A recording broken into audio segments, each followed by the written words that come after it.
پہلے یہ پوچھ رہے ہیں آپ فرمائیے. جیسے آپ سے پہلے مقرر صاحب نے فرمایا کہ 1949 میں یہ تحریک یعنی ظہور کا اعلان ہوا. 1849 میں سوری 1889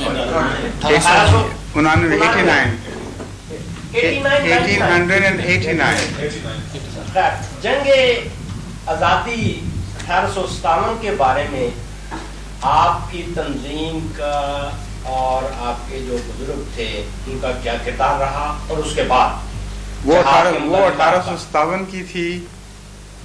جنگ آزادی کی تحریک 1857 کی ہے. جماعت کا آغاز 1899 میں ہوا ہے. اور اس کے اوپر بہت سا فرق پڑا ویسے جہاد کے متعلق. نہیں, وہ پہلے کی بات کے متعلق میں کردار بعد میں آنے والوں کا کیسے ہو سکتا ہے؟ جیسے سر سید احمد خان ہے بعد میں بھی, اور جو بیٹے کا ماں کی پیدائش میں کیا کردار ہو سکتا ہے؟ جیسے کہ سر سید احمد خان اور بہت سے دوسرے لینڈ لارڈ جو کہ آج بھی بہت بڑے بڑے 100 ہزار ایکڑ زمین باز بنے ہوئے ہیں, انہوں نے جنگ آزادی کو آخری وقت تک حدب تنقید بنایا. سر سید احمد خان کس نے نہیں بنایا؟ مگر ایک عام مسلمان جو ہے. دیکھیں, آپ کو جنگ آزادی کے قواعد کا علم نہیں ہے, آپ اس کو خام خواہ مذہب کے ساتھ کنفیوز کر رہے ہیں. جنگ آزادی جس کا نام دیا جاتا ہے غدر, وہ ہندوؤں کی تحریک تھی اصل, اور ہندوستان کے بہت سارے ایسے عناصر جو مسلمانوں کے خلاف بھی سفارات تھے, انہوں نے موومنٹ چلائی تھی. اس لیے اس وقت کے چوٹی کے مسلمان علماء نے اس کے متعلق فتویٰ دینے سے انکار کر دیا اور گھیراؤ کیا گیا ان لوگوں کا, اور نتیجہ یہ نکلا کہ وہ تحریک جو تھی وہ سارے ہندوستان کے لیے بھی نہایت مضر ثابت ہوئی اور مسلمانوں کی حکومت کا تختہ الٹ گیا.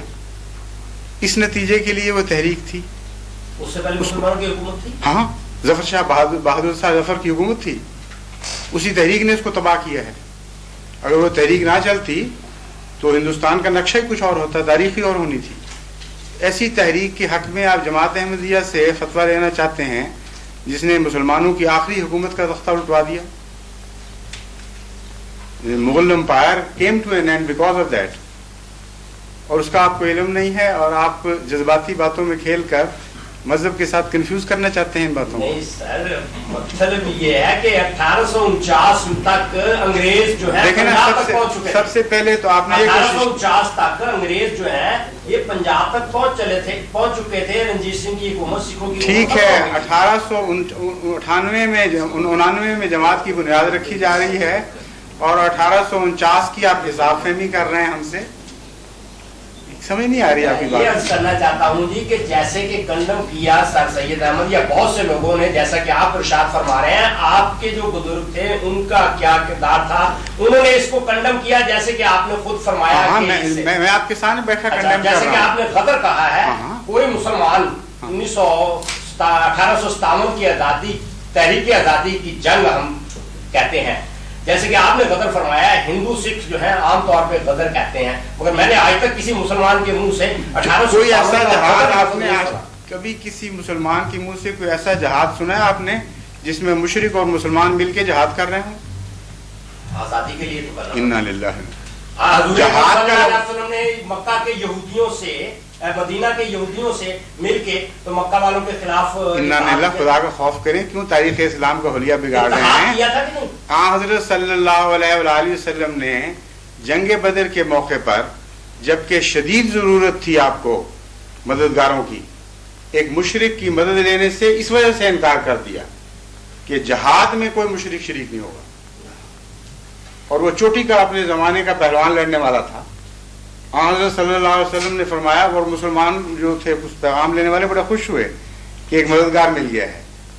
حضرت صلی اللہ علیہ وسلم نے فرمایا, خدا کے دین کو کسی مشرک کی ضرورت نہیں ہے, میں رد کرتا ہوں اس کی مدد. یہ اتحاد نہیں ہوا تھا کہ بھئی آئندہ سے ہمارے اوپر جو مدد کسی ایک جہاد میں آپ بتائیں ایک بھی یہودی رسول اللہ صلی اللہ علیہ وسلم کے ساتھ شامل ہو؟ مدینے کے اوپر اگر حملہ ہو, ہاں, اس کا نام جہاد نہیں ہے. یہودی ان سے معاہدہ تو ہوا تھا نا. دیکھیں میری بات سن لیں, یہودی نہیں لڑیں گے ان کے رسول اللہ صلی اللہ علیہ وسلم کے خلاف, یہ معاہدہ ہے.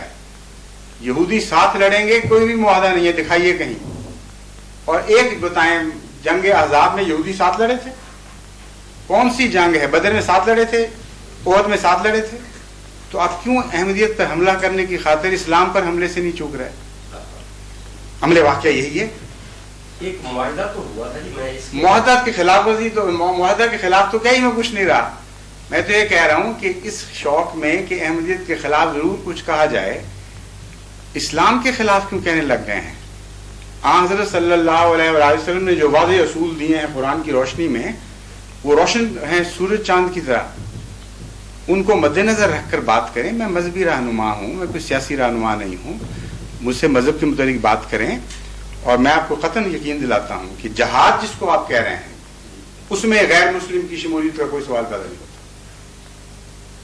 اس لیے اس کو جہاد کہا نہیں جا سکتا اس موومنٹ کو جس کے سربراہ ہندو تھے.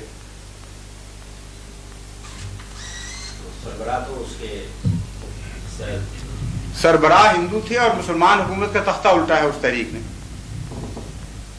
بعد میں اسی چیز کو بلیم کرتے ہوئے آپ دیکھیں سر سید احمد کی کتاب پڑھیں، اس سے آپ کو بہت کچھ علم ہو جائے گا. یہ تاریخی واقعات ہیں، ان کو ڈسٹورٹ کر کے کچھ بھی آپ کو حاصل نہیں ہو سکتا. جو تاریخی حقائق ہوتے ہیں ان کو تاریخ کی روشنی میں پڑھنا چاہیے. یہ تو نہیں کہ پاکستان بننے کے بعد کچھ عرصہ تاریخ اور طرح لکھی جائے اور ایک رجیم اور آ جائے تو تاریخ اور طرح لکھی جانے لگے. یہ تو ایسا ہی بات ہے جیسے کمیونسٹ ممالک میں ہوتا ہے کہ ایک دور میں اسٹالن اور طرح کا آدمی ہو جائے، دوسرے دور میں اور طرح کا بن جائے. انسان کو باشعور طریق پر تاریخی حقائق کو دیکھنا چاہیے. نتیجے میں اختلاف ہو سکتا ہے لیکن حقائق میں اختلاف نہیں ہو سکتا. اس لیے جنگ آزادی جس کو آپ کہہ رہے ہیں، اس کے نام، اس کے پہلے فیکٹس کو درست کریں، اصل واقعات کو دیکھیں، پھر اپنے دل سے آپ فیصلہ لیں کہ یہ اس کی نوعیت کیا ہے، اس کی شکل کیا ہے، اس نے مسلمانوں کو فائدہ پہنچایا یا نقصان پہنچایا. اسی بات کو مد نظر رکھتے ہوئے آخری میں جہاد کے مطلب منع فرمایا مرزا صاحب. منع جہاد سے؟ بالکل نہیں، بالکل ہرگز جہاد سے منع نہیں فرمایا. آپ نے جہاد کے نام پر قتال سے منع فرمایا ہے. یہ دو چیزیں بالکل مختلف ہیں. تو جہاد میں تو قتال ہوتا ہی نہیں، بالکل نہیں. جہاد میں قتال بھی ہوتا ہے، یہ درست ہے، ہو سکتا ہے، لیکن ہر قتال کا نام جہاد نہیں ہے. جب مسلمان اپنی آزادی کے لیے جنگ کرے گا اس کا نام جہاد نہیں ہے. مسلمان اپنی آزادی کے لیے جنگ کرے اس کا نام جہاد نہیں ہے. قرآن کریم نے جو جہاد کی تعریف کی ہے اس کو بھلا کر آپ جو چاہے تعریف کر لیں، وہ اسلامی تعریف تو نہیں بن سکتی. جہاد کی تعریف کے لیے سند کیا ہے مجھے یہ بتائیے. قرآن کریم اور حدیث ہے یا کوئی اور چیز ہے؟ قرآن کریم. بس قرآن کریم سے وہ آیت جہاد نکال لیں جہاں پہلی دفعہ اجازت ملی ہے، اور اس سے معاملہ بالکل کھل جائے گا. اس کو بھلا کر کس طرح آپ جہاد کی بات کر سکتے ہیں؟ سورہ حج میں پہلی مرتبہ وہ آیت نازل ہوئی جس میں مسلمانوں کو جہاد کی اجازت دی گئی. جہاد کی اجازت پہلے بھی تھی لیکن جہاد بالقرآن کی تھی، جہاد بالسیف کی نہیں تھی. پہلی مرتبہ جہاد بالسیف کی اجازت سورہ حج میں ملی ہے، اور وہ آیت یہ ہے، اعوذ باللہ من الشیطان الرجیم، اذن للذین یقاتلون بانہم ظلموا وان اللہ علی نصرہم لقدیر الذین اخرجوا من دیارہم بغیر حق الا ان یقولوا ربنا اللہ ولولا دفع اللہ الناس بعضهم ببعض لہدمت صوامع وبیع ومساجد وبیع وصلوات ومساجد یذکر فی اسم اللہ کثیرا. کہ اذن للذین یقاتلون بانہم ظلموا، اجازت دی جاتی ہے ان لوگوں کو جن پر پہلے ہی تلوار سے حملہ کیا جا رہا ہے کہ وہ بھی لڑائی کریں. اس کی جو آیت کا ترجمہ ہے اس میں کوئی اختلاف نہیں، شیعہ سنی کسی فرقے کا، اتنا واضح کھلا ترجمہ ہے کہ آپ کوئی قرآن اٹھا کے دیکھ لیں وہاں یہی ہے. الذین یقاتلون کا مطلب ہے ان کو اجازت دی جاتی ہے جن سے پہلے ہی لڑائی کی جا رہی ہے، یعنی دشمن نے ان سے لڑائی شروع کر رکھی ہے اور ہم نے پہلے ان کو اجازت نہیں دی تھی.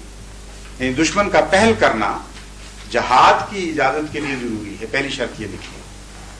بِأَنَّهُمْ ظُلِمُوا، اور لڑائی ان سے جو کرنے والے ہیں ان کے پاس کوئی وجہ نہیں ہے جائز کہ وہ ان کے خلاف تلوار اٹھائیں. از راہ ظلم وہ لڑائی کر رہے ہیں. دوسری شرط ہوئی کہ مظلوم ہوں وہ لوگ جن کے خلاف تلوار اٹھائی گئی. تیسری بات، آگے بات چلانے سے پہلے خدا نے یہ بیان فرما دی وَإِنَّ اللَّهَ عَلَى نَصْرِهِمْ لَقَدِيرٌ. اللہ اس بات کا اعلان کرتا ہے کہ وہ ان مظلوموں کی مدد پر، ان کی نصرت پر قدرت رکھتا ہے. جن کو اجازت دیتا ہے ان کو پھر جتا کے بھی دکھا سکتا ہے. آگے بڑھنے سے پہلے اس آیت کا بھی کچھ حصہ باقی ہے، اس پر آپ غور کر لیں کہ جہاد کی کیا باتیں سامنے آئیں. اول یہ کہ مسلمانوں کو اسلام کے یا مذہب کے نام پر تلوار اٹھانے میں پہل کی کہیں اجازت نہیں. اختلاف مذہب کے نتیجے میں مسلمان تلوار نکال لے کہ اب میں تمہارا مذہب ٹھیک کرتا ہوں ورنہ تم مسلمان ہو جاؤ، اس کی سارے قرآن میں کہیں اجازت نہیں. اجازت ان لوگوں کو ہے جن کے خلاف پہلے دشمن نے تلوار اٹھائی. نمبر 2، وہ مظلوم ہیں، انہوں نے کوئی قصور نہیں کیا. اب یہ بتائیے کہ جو شخص، جو قوم مظلوم ہو اتنی کہ بڑی دلیری سے اس پر حملہ کرنے والے حملہ کر دیتے ہیں اور بغیر قصور کے، وہ کمزور بھی ہوگی، ظاہر بات ہے کہ نہیں. تو کمزور قوم کو اجازت دے دینا لڑنے کی، یہ کون سی حکمت کی بات ہے جب تک اس کی فتح کی ضمانت نہ دی جائے. اس لیے قرآن کریم کے حکیمانہ کلام کا حسن اس سے ظاہر ہوتا ہے کہ یہ خیال جب دل میں پیدا ہوتا ہی ہے کہ اتنی مظلوم اور کمزور قوم ہے، جو چاہے اس کو رنگیتا پھرتا ہے، جو چاہے اس پر تلوار اٹھاتا ہے، اس کو اجازت دے دی ہے کہ لڑ پڑو. جیسے ممولے کو کہہ دے آدمی کہ شہباز سے بے شک لڑ پڑو، ہماری طرف سے اجازت ہے. لیکن خالی اجازت نہیں ہے، یہ وعدہ ہے ساتھ. ان اللہ علی نصرہم لقدیر، خدا زیادہ طاقتور ہے سب سے. جب خدا اجازت دیتا ہے تو اس بات کی ضمانت بھی دیتا ہے کہ جن کو اجازت ہے ان کو فتح بند کر کے دکھائے گا. یہ تیسری شرط ہو گئی جہاد کی کہ جو جہاد فی سبیل اللہ لڑا جاتا ہے اس میں لازماً اللہ تعالیٰ فتح عطا فرماتا ہے. ایک بھی جہاد حضرت اقدس محمد مصطفیٰ صلی اللہ علیہ وسلم کی زندگی میں آپ کو دکھائی نہیں دے گا جس میں خدا کا یہ وعدہ پورا نہ ہوا. کوئی ہے جس میں شکست کھائی ہوا؟ اس کے بعد خدا فرماتا ہے الذین اخرجوا من دیارہم، یہ وہی لوگ ہیں جو اتنے کمزور تھے کہ ان کو گھروں سے نکال دیا گیا، اور نکالنے کے بعد بھی پیچھا نہیں چھوڑا، تلواریں لے کر پیچھے پیچھے وہاں پہنچے جہاں نکال کے ان کو پھینکا تھا. اخرجوا من دیارہم بغیر حق، کوئی حق نہیں، کوئی وجہ نہیں کہ کسی کو گھر سے نکالو اختلاف مذہب کی بنا پر. الا ان یقولوا ربنا اللہ، صرف ایک قصور ہے کہ وہ کہتے تھے اللہ ہمارا رب ہے. یہ مضمون ختم کر کے اب خدا تعالیٰ ایک اور مضمون شروع فرماتا ہے اسی آیت میں. ابھی آیت چل رہی ہے. فرماتا ہے وَلَوْلَا دَفْعُ اللَّهِ النَّاسَ بَعْضَهُمْ بِبَعْضٍ، اگر خدا بعض لوگوں کو بعض کے خلاف اپنے دفاع کی اجازت نہ دے، یعنی یہاں دفاع کی اجازت ہے. دفاع کا مطلب دفاع ہے، نہ کہ حملہ کرنا. اسلام میں جہاد کا یہ تصور کہ تلوار اٹھاؤ اور دشمن کو قتل کرتے پھرو، اس کا تو پلا کما کر دیا اس آیت نے. فرماتا ہے وَلَوْلَا دَفْعُ اللَّهِ النَّاسَ بَعْضَهُمْ بِبَعْضٍ، اگر خدا اپنے دفاع کی اجازت نہ دے تو کیا ہو؟ لَهُدِّمَتْ صَوَامِعُ، گرجا گھر تباہ ہو جائیں. وَبِیَعٌ، اور صوامع کہتے ہیں گرجے نہیں بلکہ جہاں خدا کی راہ میں عبادت کرنے والے الگ ہو کر دنیا سے الگ کٹ کے ایک کٹیا بنا لیتے ہیں یا غار میں چلے جاتے ہیں. فرمایا صوامع بھی تباہ ہو جائیں،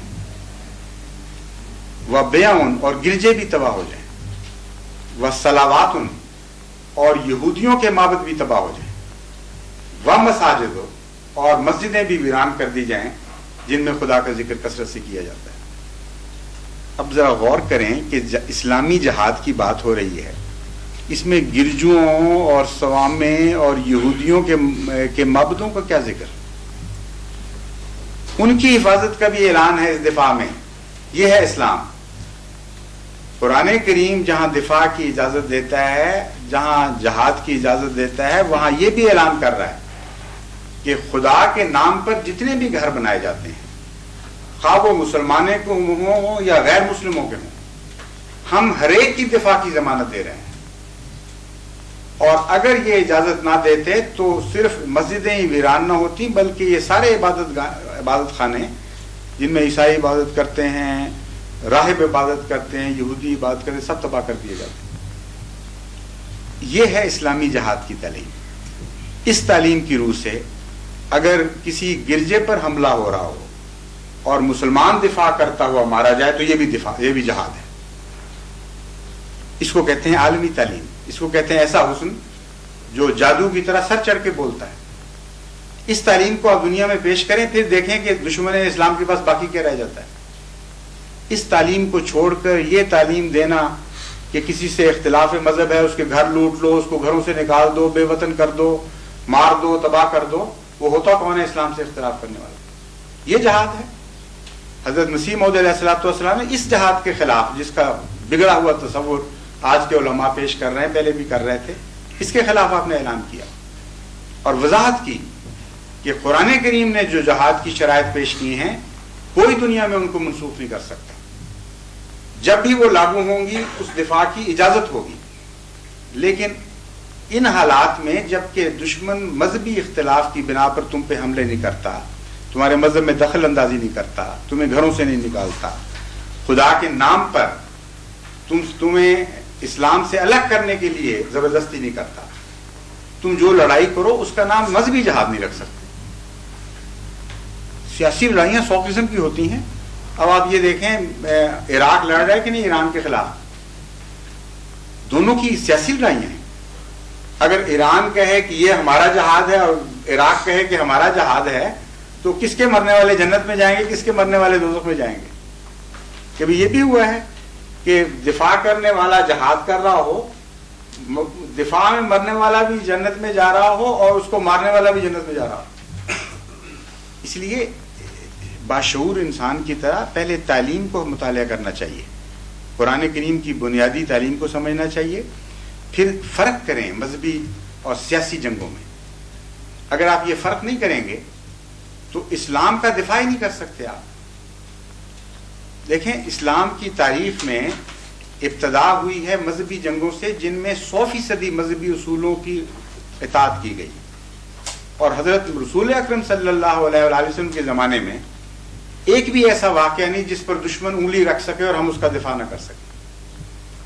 بعد میں جب سیاسی حکومتیں قائم ہو گئیں تو ان میں کئی ایسی جنگیں تھیں جو مسلمانوں کی طرف سے ہوئی لیکن ان میں کوئی جواز نظر نہیں آتا. جب اس پر دشمن حملہ کرتا ہے اور کہتا ہے یہ تمہارا جہاد ہے تو کس طرح آپ دفاع کریں گے؟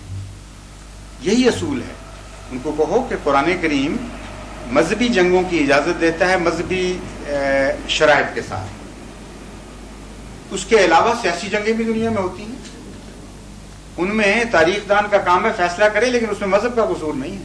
عیسائی قوموں نے نہیں سیاسی جنگیں کی، دنیا میں ابھی بھی کر رہی ہیں. کیا عیسائیت کو آپ رنگیں دیں گے اس کے نتیجے میں؟ تو یہ ہے جماعت احمدیہ کا موقف کہ اسلامی جہاد زندہ و تابندہ ہے، لیکن ان شرطوں کے ساتھ جو اسلامی جہاد کی شرطیں ہیں. ایک فلسطینی سے ایک دوست میرے پاس تشریف لائے کہ بتاؤ یہ جنگ کیا ہے، یہ جہاد ہے کہ نہیں؟ میں نے کہا دیکھیں آپ مجھ سے جواب ایسا لینا چاہتے ہیں کہ جس کے نتیجے میں آپ اشتعال پیدا کریں. میں یہ بتاتا ہوں کہ یہودیوں کا کوئی حق نہیں ہے وہاں رہنے کا. ایک سیاسی سازش ہے عالم اسلام کے خلاف، یہ میرا فتویٰ ہے. اور جماعت احمدیہ ہمیشہ صف اول میں یہود کے خلاف دلائل میں ان کو ناکام بنانے میں آگے رہی ہے. یونائٹڈ نیشنز میں بھی جو دفاع جو ظفر اللہ خان نے کیا ویسا دفاع آج تک کبھی کسی کوئی نہیں کر سکا. تمام مسلمان ممالک جانتے ہیں اور ممنون احسان تھے. لیکن آپ اگر اس کو مذہبی جہاد ان معنوں میں کہتے ہیں جو رسول اکرم صلی اللہ علیہ وسلم نے فرمایا، تو آپ مجھے یہ بتائیں کہ کیا نعوذ باللہ خدا تعالی بے وفا ہو چکا ہے یا جھوٹ بولنے لگ گیا ہے؟ نعوذ باللہ من ذالک. اس نے تو یہ وعدہ کیا تھا پکا کہ میں تمہیں جہاد کی اجازت ہی نہیں دے رہا، میں تمہاری فتح پر قادر ہوں. اور آپ جو لڑائی کر رہے ہیں اس میں اس کا وعدہ کہاں گیا؟ کیوں ایک چھوٹی سی اقلیت بار بار آپ کو مارتی ہے؟ ایک بھاری اکثریت کے درمیان اتنا سا ناسور ہے لیکن وہ کینسر بن گیا. صحت مند جسم جتنا مرضی بڑا ہو، کینسر چھوٹا بھی ہو تو غالب آ جاتا ہے. تو معلوم ہے آپ کے اندر صحت مند جسم کی مدافعت نہیں رہی. یہ ہو ہی نہیں سکتا کہ خدا تعالیٰ نے جو جہاد مقرر کیا اس کی شرطیں آپ پوری کر رہے ہوں اور اللہ آپ کو چھوڑ جائے. ایک طرف اللہ شریک کرے کہ ان اللہ علی نصرہم لقدیر، خدا قادر ہے نصرت پر، اور جب لڑائی ہو تو دشمن کو فتح دے دے اور مسلمان کو چھوڑ دے. ہو ہی نہیں سکتا. اس لیے مذہبی نقطہ نگاہ سے ضرور کوئی نقائص موجود ہیں، ان کی آپ اصلاح کریں.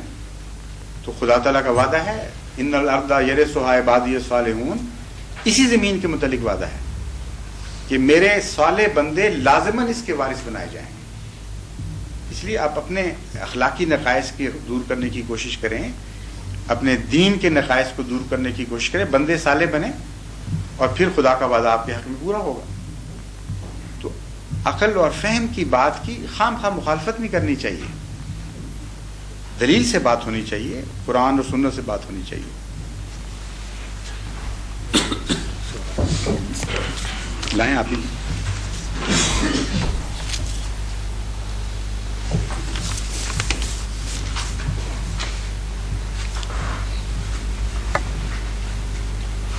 ہاں یہ بھی ایک سوال اسی قسم کا ہے. اصل دیکھیں آپ کو اکثر علماء بیچاروں نے ایسے سوال احمدیت کے خلاف سکھائے ہیں جو جذباتی نوعیت کے ہیں، واقعاتی نہیں ہیں. اس کی وجہ سے سوائے اس کے کہ آپ کو متنفر کیا جائے اور کوئی مقصد نہیں ہے. مثلا ایک سوال یہ ہے کہ غیر احمدی لوگوں کے بارے میں آپ کیا فرمائیں گے، کیا وہ احمدیت کے مطابق مسلمان ہیں یا نہیں؟ یہ سوال بھی بالکل اسی نوعیت کا ہے. امر واقعہ یہ ہے کہ حضرت مسیح موعود علیہ الصلوۃ والسلام کے خلاف کفر کا فتویٰ دینے میں مولویوں نے پہل کی ہے. سارے ہندوستان کے مسلمان علماء کفر کا فتویٰ دیتے چلے گئے، یہاں تک کہ مکے اور مدینے پہنچے، وہاں سے بھی فتوے لے آئے. اور 12 سال تک حضرت مسیح موعود علیہ الصلوۃ والسلام نے صبر بھی کیا اور نصیحت بھی کی، اور یہ فرمایا کہ حضرت اقدس رسول اکرم صلی اللہ علیہ وسلم کا فتویٰ ہے کہ اگر تم مسلمان کی تکفیر سے باز نہیں آؤ گے تو یہ تکفیر تم پر الٹ جائے گی. اس لیے میں تمہیں وارننگ دے رہا ہوں. اور جب وہ باز نہیں آئے پھر آپ نے اعلان کیا کہ اب میں اعلان کرتا ہوں کہ جو شخص مجھے کافر سمجھتا ہے، حضرت صلی اللہ علیہ وسلم کے فیصلے کے مطابق اب میں مجبور ہوں یہ کہنے پر کہ تمہاری تکفیر تم پر الٹ گئی ہے. پہلی دفعہ جماعت احمدیہ کی طرف سے تکفیر کا اعلان اس وقت ہوا ہے اور اس بنیاد پر ہوا. اور اس کے بعد حضرت مسیح موعود علیہ السلام نے فرمایا جو یہ شخص اعلان کرتا ہے کہ مرزا صاحب میرے متعلق کہ وہ کافر نہیں ہے، وہ مسلمان ہے، وہ کافر نہیں بنتا. آج بھی یہی اعلان ہے. اس لیے ایک موقف ہمارا تو یہ اس طرح سمجھنے کی کوشش کریں. دوسرا ایک بڑا نمایاں فرق ہے، جب آپ ہمیں کافر کہتے ہیں اور سارے مسلمان کافر کہہ رہے ہیں تو آپ ہمیں حضرت محمد مصطفیٰ صلی اللہ علیہ وسلم کا کافر کہہ رہے ہیں جو واقعہ کے خلاف. ہم کہتے ہیں ہم حضرت صلی اللہ علیہ وسلم پر دل و جان سے ایمان لاتے ہیں، آپ کے دین کے عاشق، آپ کے ادنا غلام، قرآن کریم کے تابع، سنت کے تابع. دعویٰ ہمارا یہ ہے. آپ کہتے ہیں نہیں، جھوٹ بولتے ہو، تم محمد صلی اللہ علیہ وسلم کے کافر. اس لیے ہمارے دعوے کے خلاف آپ بات کر رہے ہیں، یہ انصاف نہیں. ہم جن معنوں میں آپ کو کافر کہتے ہیں آپ کے دعوے کے مطابق کہتے ہیں. اس لیے آپ کو شکوہ کس بات کا ہے؟ ہم کہتے ہیں امام مہدی کے کافر ہیں. اب آپ بتائیے کہ ہمارے لیے اور رستہ کون سا ہے معقول؟ جس کو ہم نے امام مہدی مانا، یا ہم جھوٹ بول رہے ہیں یا سچ بول رہے ہیں، تیسری تو شکل ہی کوئی نہیں. ہم نے سچا سمجھ کے مانا ہے، اس میں تو کوئی شک نہیں، ورنہ اتنی مصیبتیں کیوں اٹھاتے اس رستے میں. پاکستان میں جو ہم سے ہو رہا ہے وہ کوئی قوم، جھوٹی قوم تو برداشت نہیں کر سکتی. ہم نے یقیناً سچا سمجھ کے مانا ہے. تو جو امام مہدی کو سمجھتا ہو کہ امام مہدی آ گیا اور سچا ہے، اس کے منکر کو امام مہدی کا منکر نہ کہے گا تو کیا کہے گا؟ کوئی صورت ہے اس کے سوا تیسری ہمارے لیے؟ ایک دفعہ ہمارے